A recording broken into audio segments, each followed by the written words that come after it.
Before I ever came to Athens, Georgia, the one thing that I knew about in this other place was R.E.M, the music scene at the time. So it's a double pleasure for me here to be able to come and talk to you. And what I thought that we would do today is to talk a little bit about Bertis's background, both in education and in the law, about his experience with the band, and then to talk a little bit more about Athens itself. What is this place? What is the idea? Is it the people, the community, the buildings, the university? And have a conversation, I think, about how our ideas of education and entertainment might come together. So Bertis, you're very welcome. It's great to be here. Kind of like being on Charlie Rose. You want to hear the Waterland story? I do. What's a great story? Do you want to hear the Waterland story? Yeah. Well, it's a pretty interesting story because one of the things that I think the band was always pretty good at was trying to turn negatives into positives. And that ends up being a fairly important thing for all of us. I think of it a lot, especially when I'm facing a big negative.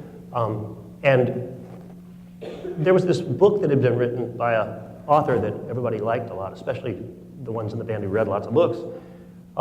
Graham Swift had written a book called Waterland. So the producer of the film was going to be I believe it was sister of Paul McGuinness. You know Paul McGuinness. Does everybody know who Paul McGuinness is? The manager of U2, another Irishman. And so through Paul, we had some conversations with the producer about perhaps the band scoring this movie. Well, they got pretty excited. You know, that was a neat idea, kind of an artistic challenge. They'd never done anything quite like that. Up till now, they'd just been putting records out, doing some tours, and then not touring. So I started writing a bunch of music for it. I won't tell all the details of the story because some I probably shouldn't tell, but we ended up not doing the scoring of the movie. The director changed. Believe me, music business is a really simple business, or at least it used to be. Movie business, every time we intersected with it, really complicated. It made me really glad not to be in it, and including living in LA. But long story short, we end up not making the sound. We don't get hired to do the score. I think they hire a kind of a traditional scorer to write the music for their movie. And yet all this music was kind of hanging around. It was kind of dark, it was kind of ominous, because it would have really fit Waterland very, very well. But it ended up being automatic for the people. A lot of the key core songs for automatic, especially the dirgy, kind of dark ones, minor key stuff, were songs that would have been intended for that movie, which, you know, okay, the movie went away, something else presented itself, and that was automatic. I wondered if we could spend maybe the next 10, 15 minutes as we begin to move towards a close of the conversation about talking about things that interest you now. Is there a current? I mean, you had all that energy for this band, for this business, and for those people that you were responsible for.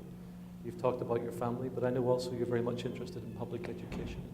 Perhaps you might give us some idea of how you got involved in that. Was that something that was always there because you went to public school? Where did this come from? I decided about 3 or 4 years ago that I would give up politics. And that's supposed to be a laugh line, but I really did. Here, Tony, up there laughing. But I did really think, you know what, politicians just end up disappointing you. You know, you elect people and then they change. You can't, you know, it's just kind of frustrating. I'm just going to focus on an issue. I'm just going to focus on an issue. I'm going to focus on an issue that really matters to me. I'm going to focus on an issue that really needs me. It's going to be schools. It's going to be, you know, issues of opportunity and issues of, you know, equal opportunity and letting people escape where they were, you know, not having their destiny determined by their zip code, all those kinds of things. So really focus on that. But I came to know pretty quickly that if you're going to focus on schools, you better know something about politics. Because to a large extent right now, I'm feeling a lot of politics in education, and not necessarily for the better.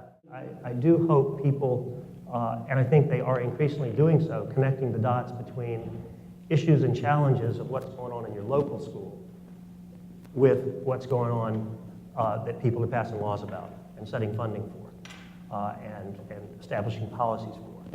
Those are the things that really concern me right now. I wish there were more teachers having more to do with education policy, and I wish there were more politicians that were in schools more often, and that we're actually seeing the results of the laws that they're passing and what it's doing to the schools right now. Good schools for all kids. We know what it takes to make a good school.